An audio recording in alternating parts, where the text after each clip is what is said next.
This is the Ready Set Podcast, and here's your host, me, Joe Persinger. Ready Set Podcast. Hey, what's going on, you fucks? What a crazy week it's been. I mean, what we had last week around this time, Cobra Kai went live on Netflix. If you're a friend of the podcast, you know how I feel about that show. It's finally getting the recognition it should have had probably about 2 years ago, but you know, it's been foisted upon the world in many different languages, and it is blowing up, and it's really cool and awesome to see that. But the downside to it is you gotta wait till next year for the third season. Anyway, I don't know why I just went into that whole thing, but before we get started here, everyone, I would really like you to go to our Facebook page and give us a like. Check us out on YouTube, and please subscribe to the podcast. Give our videos a like. It really helps get them out there. And the same goes for Apple Podcasts, Google Podcasts, CastBox, Podcast Addict, iHeartRadio, and Spotify. Yeah, all right. So I basically had a whole thing planned out, which I'm still going to do, but there's a few things that's popped up in the last few days that have kind of bumped itself up to the top of the podcast here. The Cobra Kai, that was kind of the first thing. When I heard it was moving to Netflix, I was quite surprised by that move and excited and depressed because, you know, it's getting this world-renowned recognition, but now I gotta wait fucking a whole year to see the third season. If you've seen that season 2 cliffhanger, you can understand my frustration along with everyone else's. Yeah, I'm gonna get into this. Oh, actually, I'll tease this for you. So, has anyone ever thought? Remember a few weeks ago when mail-in balloting or mail-in votes was a thing, and I don't know. Weirdly enough, no one's really talking about that anymore. It's probably because both campaigns have started to ramp up, so there's other things to discuss. But I just find that interesting that no one's really talking about it anymore. But we're going to discuss why I think that is and it is still an issue. But let's talk about how the Speaker of the House just got exposed this week. If you are living in a cave or you don't follow politics, I'll get you caught up really quickly here. So Nancy Pelosi, who has been, you know, the arch political nemesis of the President of the United States, Donald J. Trump, she just has been basically going after this guy, and that's politics. And this is nothing new. I mean, you can go back, 170 years ago and find political divisions between the Speaker of the House and I want to say a few presidents that were in the 1840s, 1850s. So we're looking at like John Tyler, Franklin Pierce. Like these guys were pretty much at odds and ends with their Speaker of the House. So this is nothing new. And if you really want a deep dive, look at James Calhoun. That guy looks like an evil fuck. Anyway, so what we're watching here is nothing new. And this is basically two political silos warring against each other. And, you know, the Democrats, they want to have the moral high ground. So what does Pelosi do? Oh, Trump's not wearing a mask. And, you know, she's always going after him for things that she perceives to be dangerous actions towards the American public when it comes to COVID-19. Now, those are Democrats' words, not mine. So what's interesting is I think the day she was at this salon, which are all closed down in San Francisco, she went on the air on MSNBC that night and basically went after Trump for, I think, not having face masks worn for whatever. I mean, she's always complaining about something, right?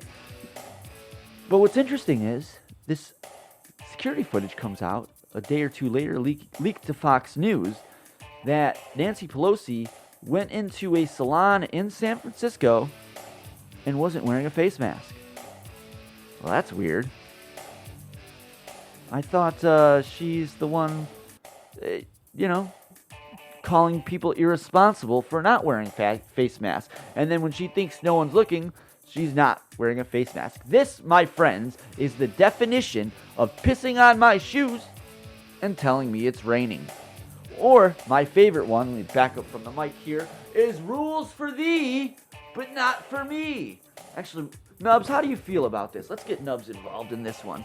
No, oh, damn, Mike, hold on. You gotta move it over. Nubs, how do you feel about Pelosi?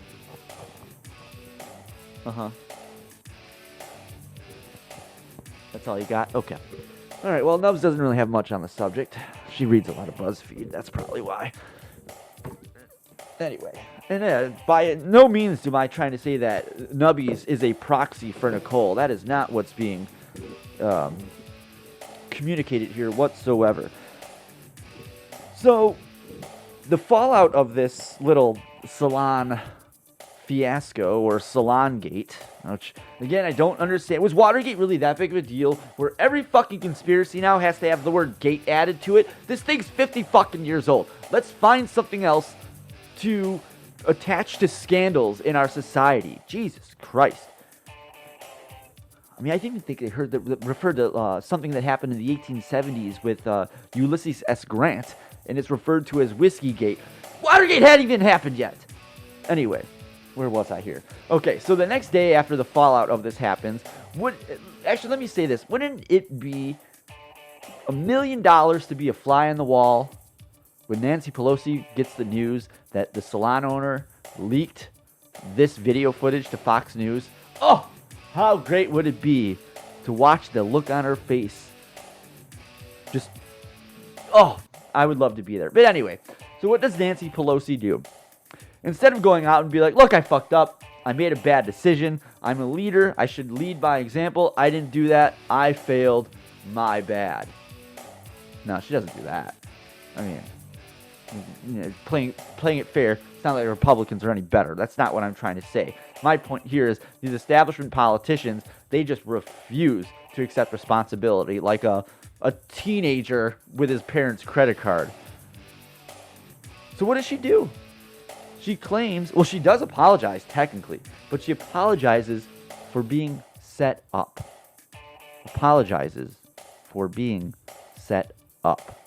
And then she sicks her army, which would be like her aides and whoever else feels the need to take on Nancy Pelosi's fight, and just go after the salon owner. A salon owner who owns a business, who pays taxes in San Francisco, city taxes, county taxes, state taxes, which are a lot, and calls out the hypocrisy of the Speaker of the House, and now finds herself being run out of town or in that neighborhood at the very least. Think about that. It's like a mob movie, but take the murder away. You cross a mob boss or a political boss, which was a thing 150 years ago with political bosses. You cross them, they would make your life fucking hell. And some of these political bosses, some of these, I guess I'm referring to, if you ever read the Jungle, there was a scene, a part in the book where I think it was the main character, like Jurgen, whatever his name was, he beats the shit out of someone, and this person happens to be attached to something called the War Whoop League, who also happens to have judges and prosecutors within it. And and the guy that got beat up was in the War Whoop League, so without even a trial, Jurgen was sent to jail. And this is kind of like that, but in more contemporary terms, where Nancy Pelosi was crossed. She was fucked over hard by a business owner, and now Pelosi and her army, if you will, or political allegiances, are working to run this person out of San Francisco. And I believe they've already succeeded in that. I mean, think about this. This is a person Nancy Pelosi is in her district is supposed to protect. She's supposed to represent this person in the federal government. And is she doing that? She just got her business closed down.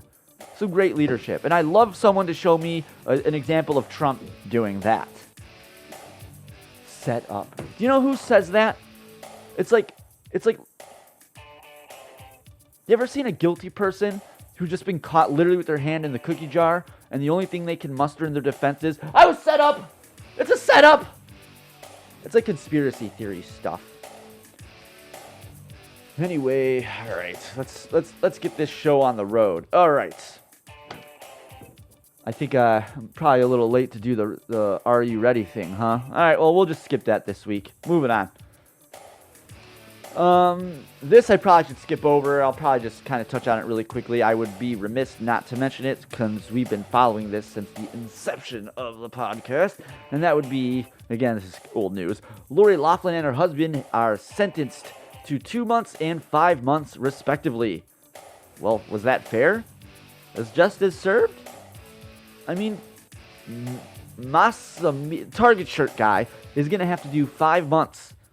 That's rough. 5 months. I'm sure he'd tell you it's worth it, even though the end result was never achieved. But what's he going to do when he gets out?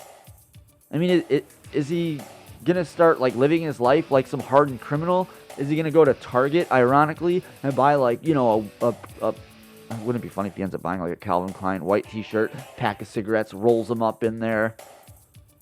He starts smoking blunts. He's bragging about how his roommate Corn Pop showed him how to, pearl up blunts.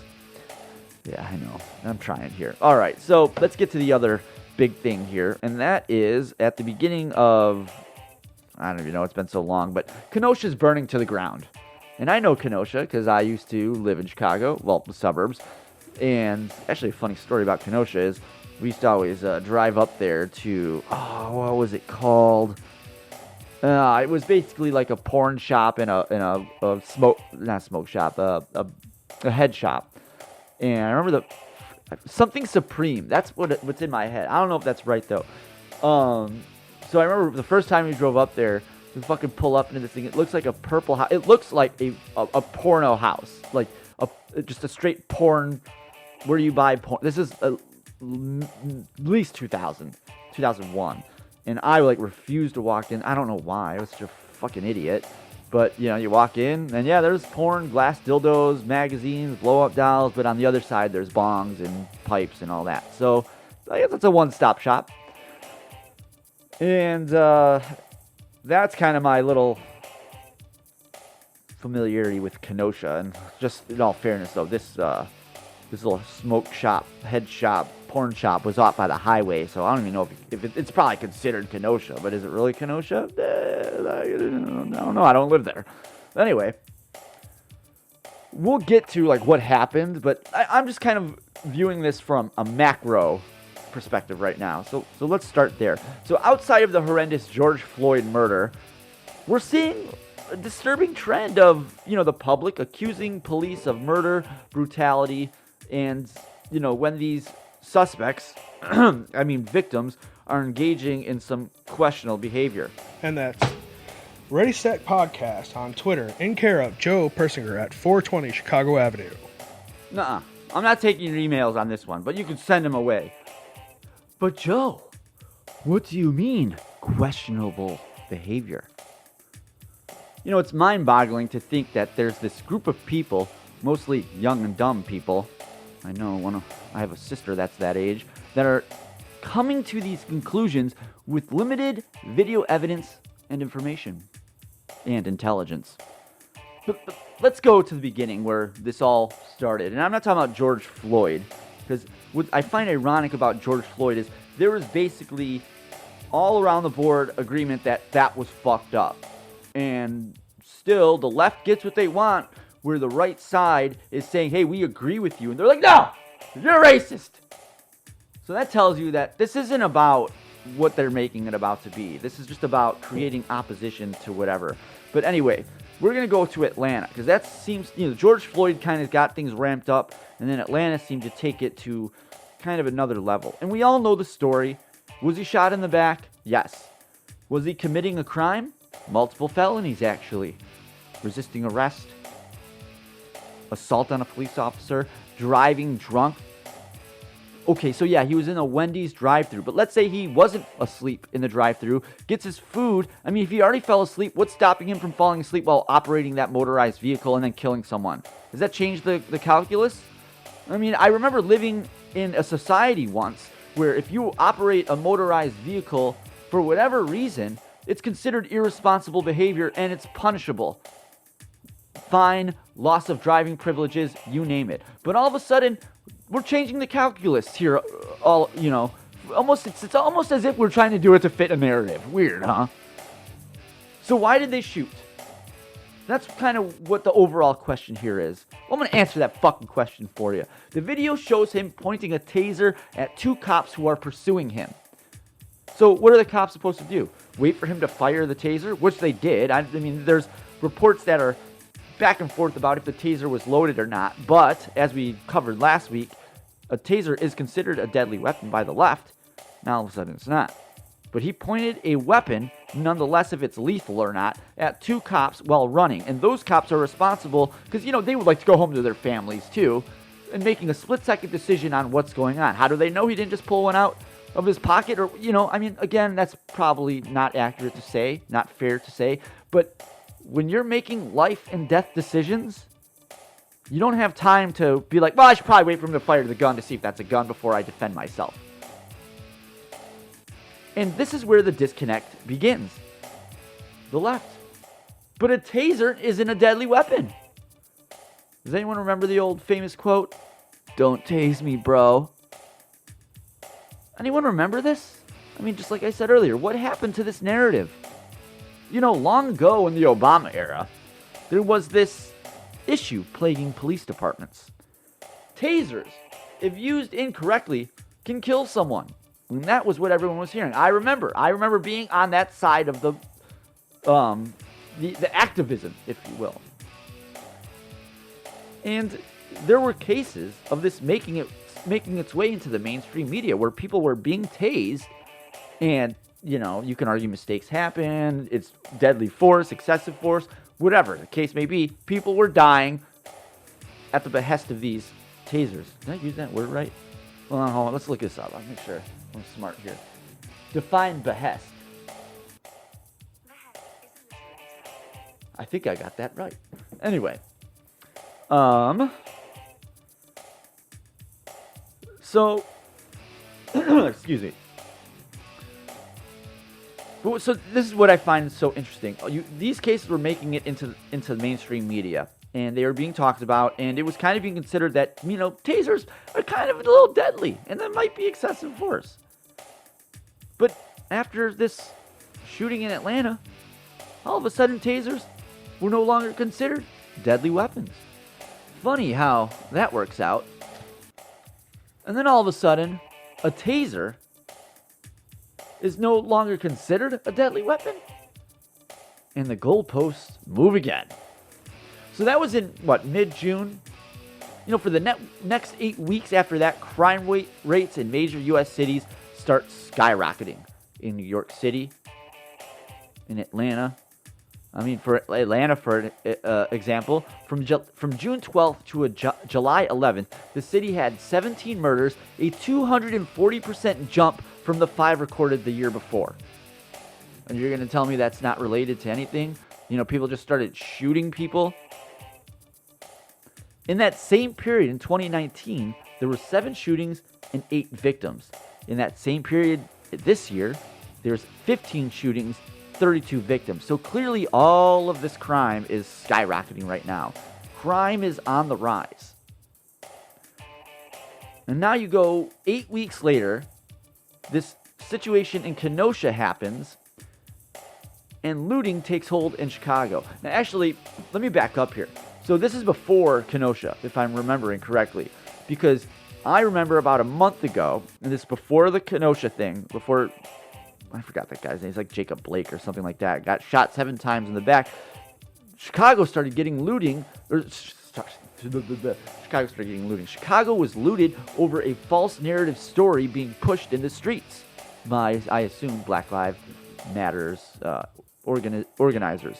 So 8 weeks after this Atlanta shooting, looting takes hold in Chicago over a game of telephone about another police shooting of an unarmed black man that turned out to be anything but that. But that didn't stop the looters. I drove a guy who was staying over in the NBA bubble here by Disney, and he was basically going back to Chicago on a whim because his girlfriend lived in Chicago and was in a building that they lived in where the first floor was being looted the night before. And he had a job, I believe, as we were talking, he was working for a company that was putting sensors on like all the different media members and NBA players so they can help monitor their social distancing, and probably track them because they're in a bubble. But that's a whole other thing. Anyway, so that was his job, and he told me he got to work with like Reggie Miller and some of the guys at I think ESPN, because he was just trying to show them how this thing works. And he ends up having to take a flight home to Chicago because his girlfriend's scared out of her mind because, people are looting the fucking city. Yikes. And then that brings us to Kenosha. I'm going to gloss over the details here of these two issues because, it's old news. And if you're not sure what's going on, it's time for you to get on your computer or phone and do some research. My idea here is I'm not going to treat you guys like a bunch of idiots. I expect you guys to do your homework. And if you're listening to this and you don't know what I'm talking about, or by chance I didn't explain it that well, feel free to do your own research. I'm not here to create an opinion for you to parrot. I'm here to help you form an opinion on your own.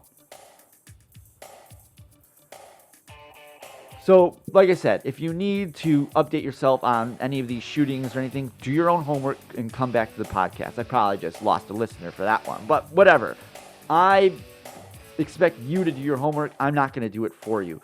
So, the Kenosha crippling of earlier this week is newer. So, let's break that one down. And don't worry, this won't take long. I think I just contradicted myself here. Sometimes I tend to jump ahead of my little script that I have written out for myself here. So I think what I'm trying to say is, if you need more information on the Chicago looting, you need more information on Rayshard Brooks. Wait, did I say? I think that's his name. The one in Atlanta. Do your own fucking research. I'm not doing your homework for you. But I will help you out with what happened here in Kenosha, because it's on the newer side.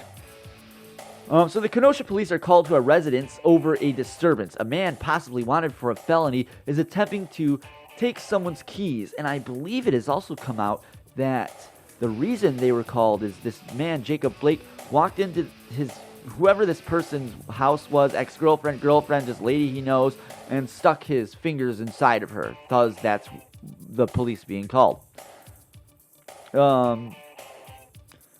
So when I wrote this, I was writing that the details are scarce. We'll pick this up from the video footage. But I think since I've written this, it's come out that he went to this... Again, I'm sorry if I'm a little scant on the details here, but I definitely know he went to this person's house, raped her, or sexually assaulted her by sticking his fingers within her. That's why the cops were called. And then, as he's attempting to leave is when the cops show up, I guess. But we're going to pick this up from where the video starts, because that's what we have exact evidence of. And if you see from a second angle, the first angle is what everyone saw first, and that was where he was walking around the front of the car. It looked like he had something in his hand, and then he reached into his car, which I don't know why anyone would ever think is a good idea to do when cops are walking behind you with their guns drawn. I mean, this guy's got kids. It's insane. And did I mention the kids are in the car? Ugh. So that was kind of what the narrative became. It's like, oh, another black guy got shot 7 times when it didn't need to happen. Oh, how the tides have turned, though. A second video comes out showing that the cops actually were wrestling him to the ground, and he escaped it. They actually attempted to taser him. It didn't work, and he still managed to get up, possibly with a knife in his hand. Now, let's say he had it in his hand. He wasn't using it. So my guess is the motivation there is he's a felon on probation, I think. Well, whichever. Either way, in that situation, you have a knife on you, you're going back to jail, or you're going to jail on some level. So maybe he was just trying to do a little damage control. Either way, he made it worse, and now he's never going to walk again. I'm getting ahead of myself here. So the second angle shows that the cops actually tried to use non-excessive force, basically, or non-lethal, or non... Just, they tried to subdue him in a non-excessive force manner, and it didn't work. Now what he has done is he's put everyone's life in jeopardy in that moment by walking to the car to grab whatever he was going to grab or stash whatever he was going to stash. And it shows the Kenosha Police Department attempting to wrestle the suspect to the ground, like I was saying. But he wrestles his way out of the police's attempt to restrain him. And guess what, folks? That's resisting arrest. That's a felony. As he walks to his car, this is now the widely circulated video. He's failing to comply with orders to stop and goes into the front seat of his car. Did he have a knife? Well, as it turns out, he did. At the very least, they found a knife on the driver's side floorboard of his car. So why is everyone decrying this as an unjustified shooting? He fails to comply with orders. After resisting police, after committing, at this point, we're up to 2 felonies, I believe, in the 5 or 10 minutes or however much time has passed. And he has a knife, or at the very least, like I said, was going to get one, or was trying to hide the fact that he had one. Either way, these are not the actions of an upstanding citizen. And no matter what, actions like this will get you on the shit end of a justified homicide, or at the very least you survive and you're paralyzed from the waist down. And of course, now Kenosha is burning to the ground. Like some kind of reverse white supremacist KKK logic. I find it fascinating. The same people that decry the tactic used by the former Democrat-affiliated KKK is now being used on the very same group. Think about that. You have men in white robes walking around the South, burning crosses, creating destruction to black businesses.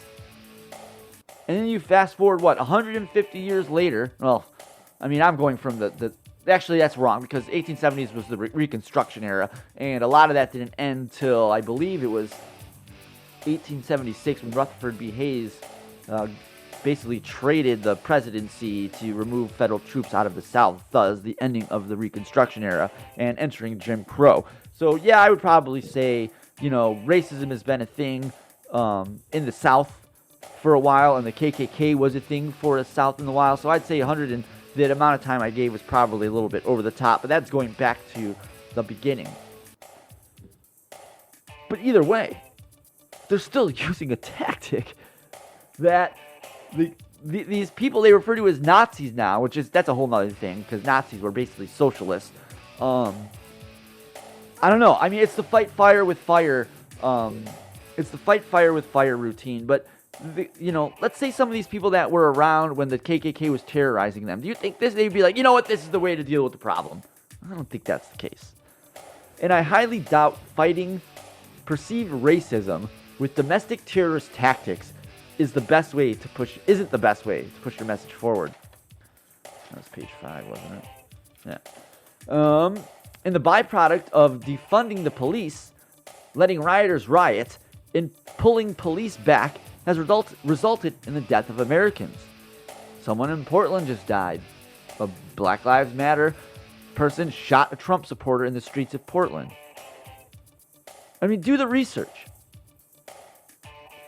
There's even I guess what I'm referring to now is the byproduct of defunding the police creates this situation where the police don't want to defend businesses, or they're just scared to for whatever reason. So now you have militia armies coming out and defending property and places. And what does this lead to? Well, everyone knows where this is going now. I think his name is Kyle Rittenhouse. He ends up being arrested for a shooting that breaks out there in Kenosha. And what's interesting is you're seeing a lot of people trying to kind of paint this as a domestic terrorist Trump supporter, almost as if this one guy is equivalent to what you're seeing in Portland, Seattle, and other cities, like Baltimore and stuff like that. But that's not the facts of the case. It's just amazing that instead, and we're seeing this in the Kenosha thing. Instead of people actually doing their research, they watch something. Does that confirm their narrative? Yes, let's roll with that. And this is kind of the same thing. This guy, Kyle Rittenhouse, was a 17-year-old who brought a gun across state lines. And apparently that, because he did that nullifies his right to the Second Amendment. Yeah, I think you might need to, do another social studies class, my friend, because the Second Amendment isn't taken away from you because you break a law. And even so, it doesn't work that way. It just doesn't work that way. Your Second Amendment right is a right. like you can try to parse it however you want. But anyway, I'm all over the place here. What was interesting to see is that everyone immediately said this guy is a domestic terrorist and he was shooting protesters. Was he, though? Let's go to the New York Times, actually. There's a New York Times article that breaks down the events of this Kenosha riot shooting. And what do you know? The facts of the case differ from the narrative being reported by the news, which has been a previous theme here on the podcast. Well, what are the facts? Well, I'm glad you asked. Let's go over those, shall we? In the beginning, if you go to a video, actually what I'm going to do is I'm going to put the link. I said this last week and I never bothered to do it, so hopefully I can get around to it again today, tonight, whatever. In the beginning of this article, it's a shot-for-shot breakdown. Let's see what I did there. Of everything that's going on. And in the beginning, you can see a shot ringing out, and Kyle Rittenhouse reacts to that shot by raising his gun. So someone shot at him or shot something at him. Regardless, in this video, you can see the muzzle of a gun going off and him immediately reacting to it.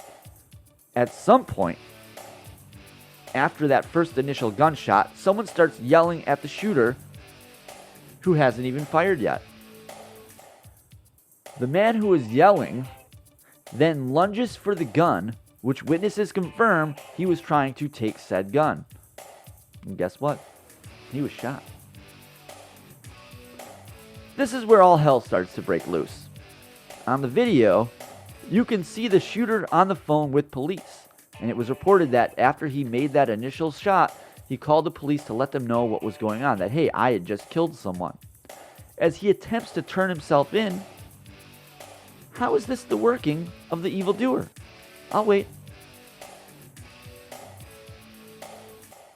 It's not. Because technically, when you do something illegal and you're trying to hide from it, you don't contact the police.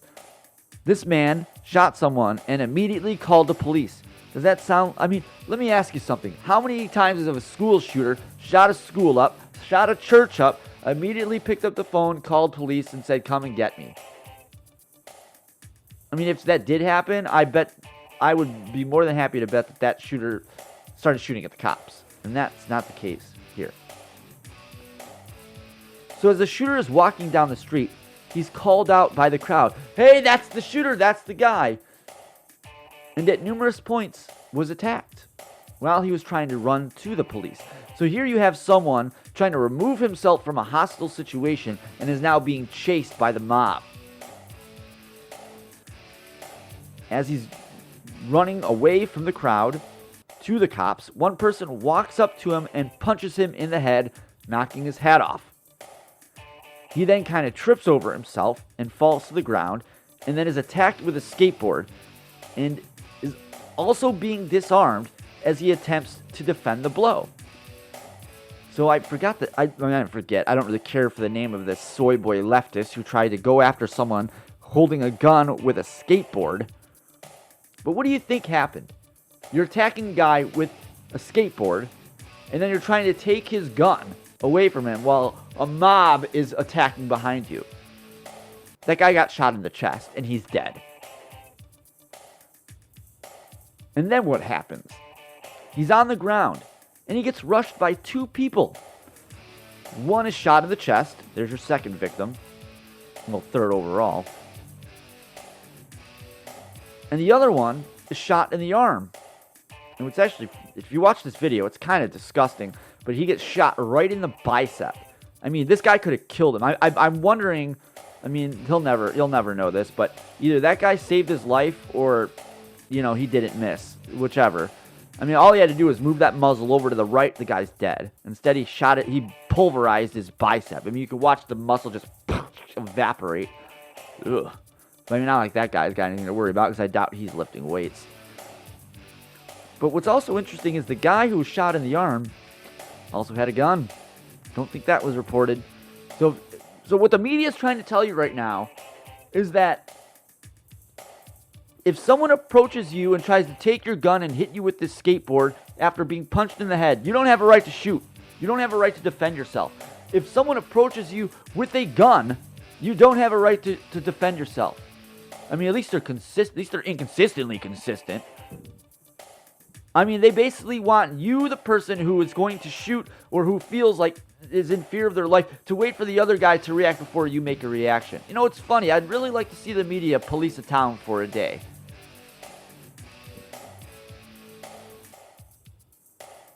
So the man shot in the arm also had a gun. And the narrative being pushed right now is that the police let the shooter go. But that's not what happened. Watch the video. Look at the madness.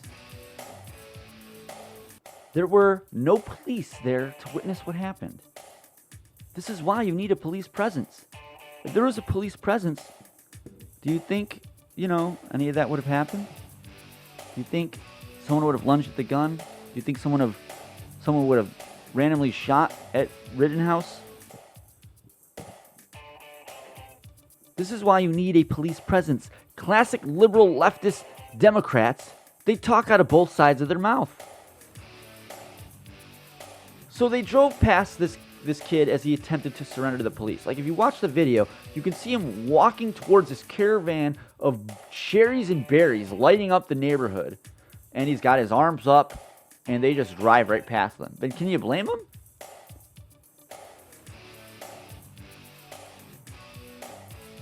How many of these last two guys didn't resist? 0. Yeah. Madness, folks. Madness in the streets in Kenosha. And I for the life of me, I can't understand how Black Lives Matters and Democrats, on top of that, feel that this is the way to get reelected, or I don't know. It's insane. I mean, really what I think's going on here is the Democrats just can't control the radical side of their party. These corporate Democrats are beholden to the progressive activist wing. I don't know. So yeah, that's what's going on there.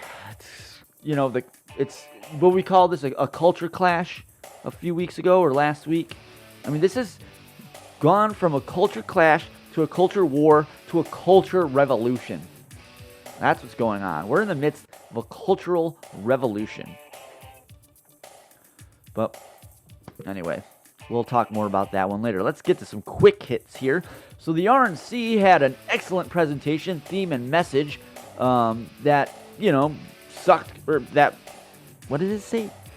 Oh, I see okay. They had an excellent presentation, theme, and message, versus whatever the fuck that snooze fest Democrat National Convention was. I didn't watch it, but caught the highlights. It was awesome messaging, great speakers, but not really trying to spend a lot of time on this. I'm trying to ignore, the politics permeating in sports. You have Black Lives Matter slogans and equality names in the NBA, the MLBs. They had a whole presentation in the beginning. The NFL's jumping on the BLM train, and for some reason teams feel the need to put out a PR response to this Kenosha shooting. Why? It's most likely the dominant ideologies in these offices skew to the woke white liberal crowd. Think about it. If you're in the marketing department of, the Cleveland Browns, I mean, you have to have a college degree to get that job or to be running that department. And we all know what that means. Those people tend to be and then on top of that, the class demographic of people in those jobs tend to be white liberals on top of that. So it's just natural that, they see that they're in a position where they can, take a W on a conservative that is a fan of that sports team and put them in a really weird spot. I mean, it's crazy. It's crazy, And it's funny, if you're Russia or China right now, you're loving this, but you're kind of in a box, because if you're Russia and China, you're like, let's take advantage of situation and attack country. Well, other than the fact that we have the, best army in the world, Americans also have this little quirk where, if you attack them, they all tend to, come together really quickly. So, yeah, there's that whole thing, and it's just fucked up. It's just so polarizing, and everyone's walking on eggshells around each other, and it's just fucking ridiculous.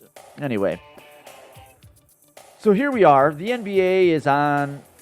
Oh, that's right. So when I wrote this, the NBA was going on strike for those 3 days last weekend over this Jacob Blake situation.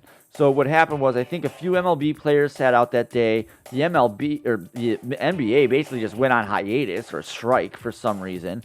And some teams within the NBA also decided not to play.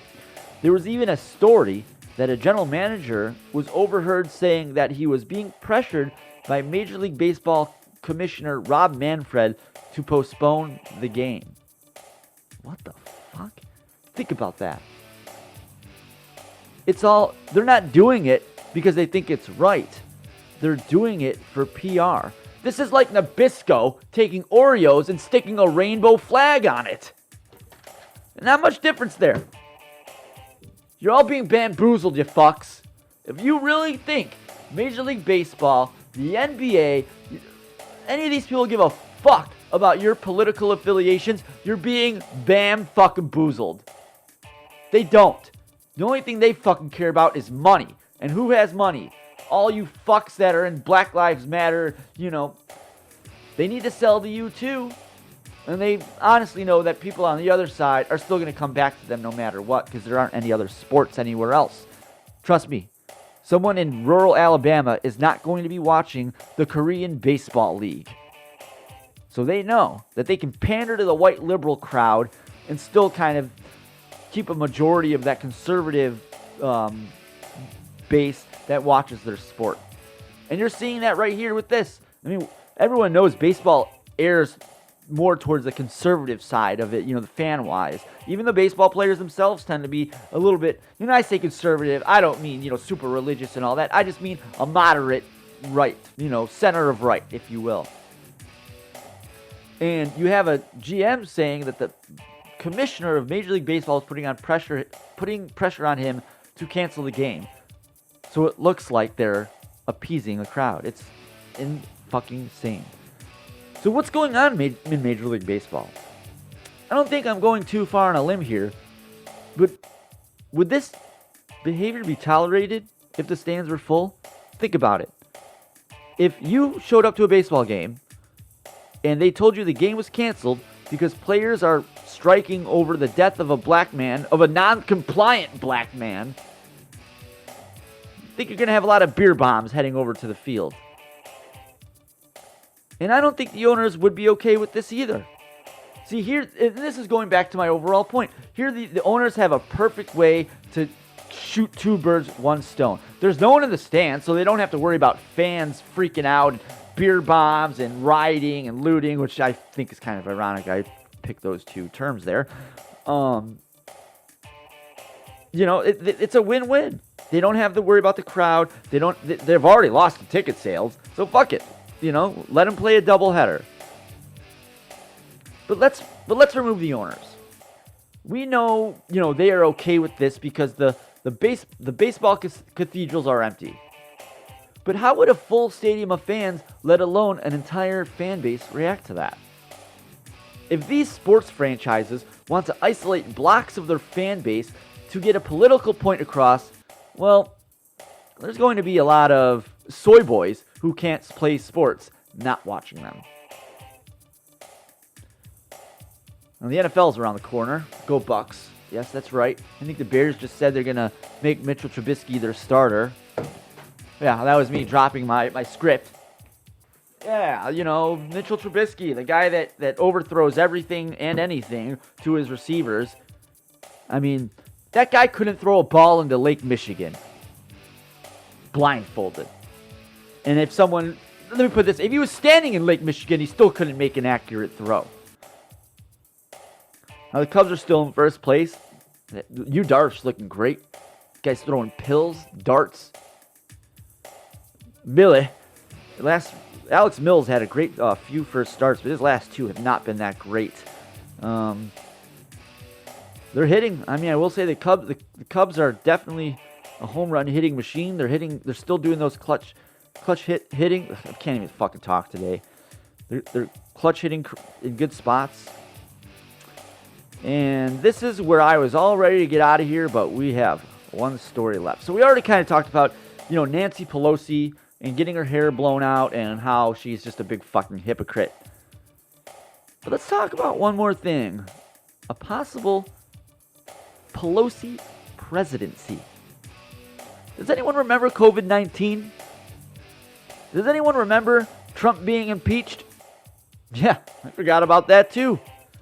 Weird that didn't even get mentioned at the Democrat National Convention. What about, universal mail-in balloting? Anyone remember that? I know we were talking about earlier.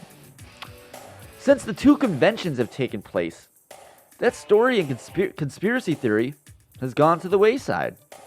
But what and why did this talking point even come from? Where did it even come from?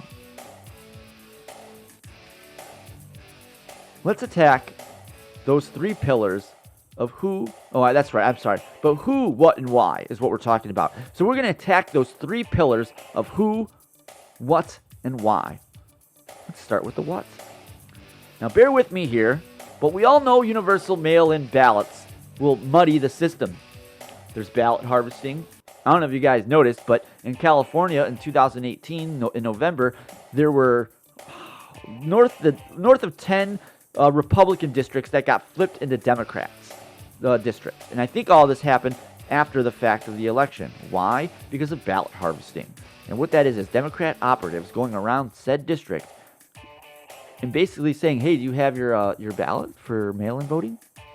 And, there's no security. How do you know that? I'm not even going to get into it. Point is, you have someone walking around collecting ballots. It doesn't seem too kosher. Then there's mail fraud. There's been examples of mail fraud, and I mean mail fraud by voting, taking place I think there was one in West Virginia. I want to say Georgia. Like I said, I have faith in you to do your own research there, but it's going on. There have been situations where lost ballots have been found. I believe when Al Franken was elected to the Senate in Minnesota, he was on the losing side until magically they found, a box of uncounted ballots. That's weird. And then in these voting rolls of these mail-in ballots, they have seen, apparently there are mail-in ballots going to dead people and pets. And I really like to know how pets end up on a ballot. Let me go back here really quickly. So,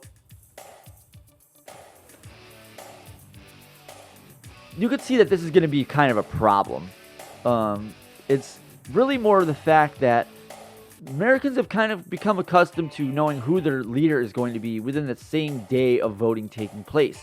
In between the ballot harvesting, mail fraud, lost ballots being found, and, mailing these large voting rolls out, it just creates a very high statistical probability that people are going to futz around in the election to create an unsanctimonious outcome, especially in the state of California. Now, the good news is if California wants to fuck around, they let them waste their time, because since when was the last time that state voted Republican?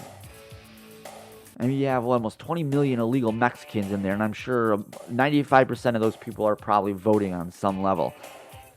So what else is going on in the pillar of what? Well, with all this election chaos, what would happen if no one is elected by the Electoral College in January of 2021? Does anyone really believe Democrat leadership, who is pushing this, mail-in ballot agenda, want to send our country into chaos?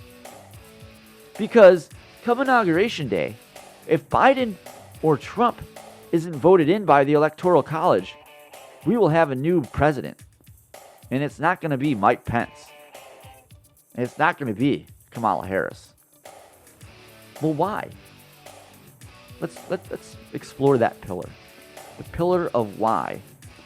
A perfect segue into our next pillar. Both establishments are feeling the heat right now. We're watching a contemporary version of the peasants storming the political establishment. Excuse me. We're watching a contemporary version of the peasants storming the political establishment castle. And they can feel this populist uprising. I mean, you could see it with how they quelled Bernie two general election primaries in a row. And you can see this coming from various factions throughout both parties. Oh, you don't believe me? Well, how'd Trump get elected?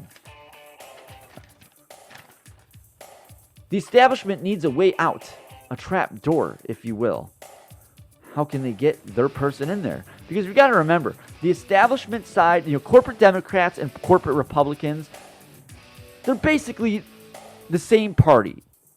It's kind of like Coke and Pepsi. You know what I mean? It's the same fucking drink. It's just labeled two different ways. That's the establishment for you. There's no blue and red in the establishment. They are just labeled blue and red, so it's easier to distinguish. And, because it's easier to get elected in certain districts based on which color you run on. But the truth of the matter is that these corporate Republicans and corporate Democrats are the exact same ideologically. And the point is with Trump is he's not them. And he got in. And that's driving these people up the wall. Especially people like, Nancy Pelosi, who's been in the federal system since the 80s. And clearly, they don't think Sleepy Joe can do it. The media, the consulting class, politicians are already alluding, especially Nancy Pelosi, that he shouldn't debate Trump. How can the establishment of the left and the right retake the powers of the swamp back? Nope. It's not Joe Biden. Nope. It's not Mike Pence. And nope. It's definitely not Kamala Harris. Well, then who? Who would it be then? Well, let's circle back to mail-in voting, shall we? Something that's being pushed by the majority Democrats, mostly in the House. Did I say that right? Mostly the Democrats, mostly in the House. Obviously, by muddling the waters, creating election chaos or perceived chaos, two outcomes are desired. Now think about that. They're creating chaos. They want there to be chaos. Are you thinking that this chaos is being created to elect Joe Biden? To, at the very least, not get Trump elected? That's one way to look at it. But I think that's a little short-sighted. Because politics is dirty. It's a dirty, dirty game. And I think one thing a lot of people need to understand is, you could sit here and say, Joe, you're being extremely pessimistic. You're being extremely negative. Politics isn't this dirty. Well, is it? I mean, I'll be honest with you. I've seen servers literally go after each other, politically even, or socially even, over a $10 tip, splitting a $10 tip, splitting a table of 14 people. I mean, there are people that they could be petty, whatever the reason may be, but, they go after each other over,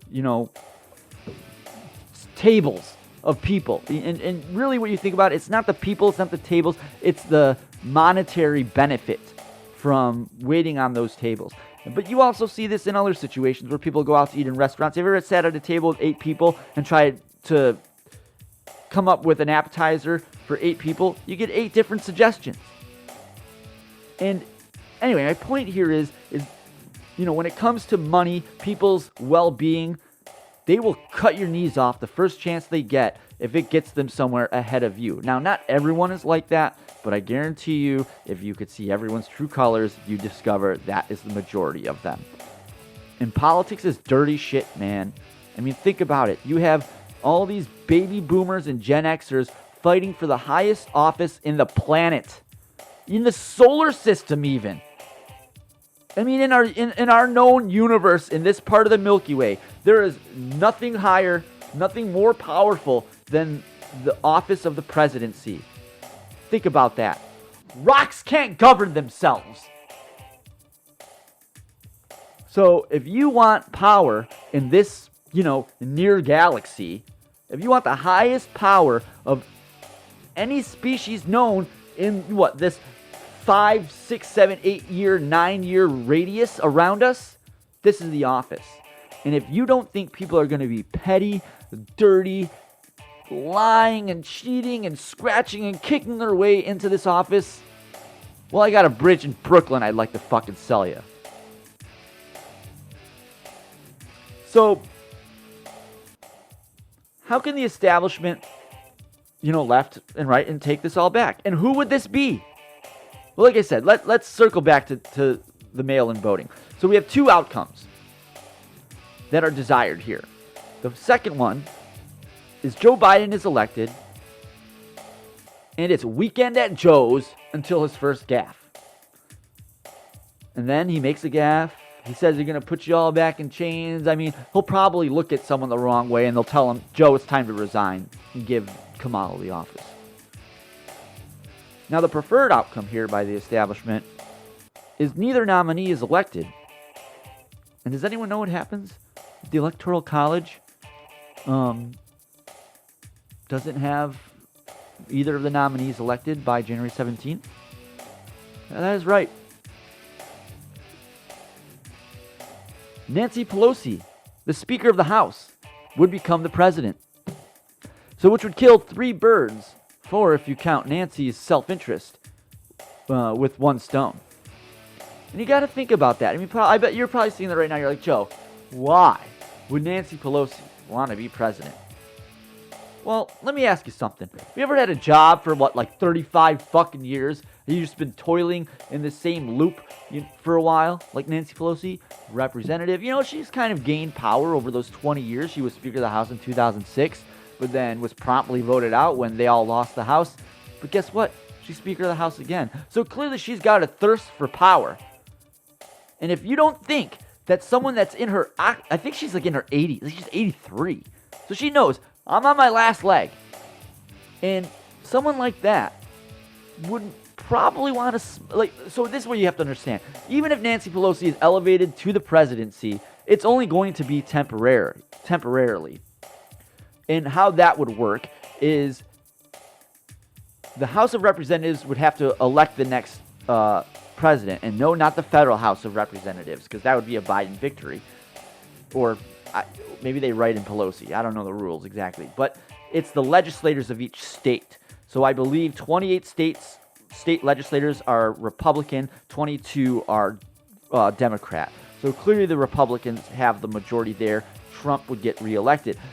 So you probably can say, Joe, there's probably not any real, oof to this conspiracy theory of yours.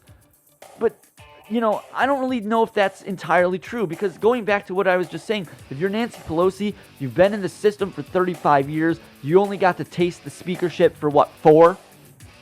You want more of a taste. And she's already retasted the speakership. She's been bullying the president for the last 2 years. Well, wouldn't it be even sweeter if she was able to take the presidency away from Donald Trump, albeit a temporary presidency? And then on just a level of self-interest for her, she could say that she was the first woman president, Speaker of the House, and that she's going to have a legacy in Washington that will last forever. So don't tell me that Nancy Pelosi isn't kind of secretly holding out for this outcome. Because if I'm her, I would be. I just want to taste. I just want a small taste. So Trump's out of office. No Joe Biden. First woman president who also happened to be the Speaker of the House. Pelosi gets her grips on the highest and most powerful office in the planet. That's right. All hail Queen Pelosi and the mask she's never worn. That's what all this mail-in voting is about. It's not about sowing chaos, thumbing the scale for Biden. It's about Nancy Pelosi attempting to make a behind-the-scenes power grab. It's an establishment coup, really.